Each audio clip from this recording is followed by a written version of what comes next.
私からするとシャワーだけで過ごせる人ってすげえなと思う。だってシャワーだけだと寝れないもん。疲れ取れないから。ちゃんと湯船に浸からないと食事できない。ちゃんと寝れない。だってシャワーだけって人たち座れないじゃん。無理だね。座りたい。だから私一人暮らしだけど毎日お湯溜めて入ってる。でも水道代は2ヶ月で3700円とかだから1ヶ月1800円ぐらいで大したことない。でもお湯だからガスは4500円ぐらいって感じかな。で前も言ったかもしれないけど、このバスタブにお湯溜めて入るって概念があるのって日本だけなんですよ。だから私寒いの嫌いだから。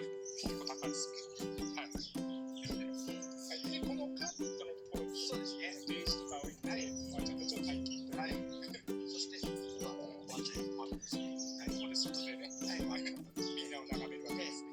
そういう感じで、やっぱり一人止めてます。でもいいんですけど、これもちょっとだけいただこうと思います。そんでね、来る前に家で水道にお湯入れてくればよかったんだけど、せっかくなので、たけるくんがあるので、若干使い方違いますけど、たけるくんに直してお湯を使います。じゃあ、まずね、水を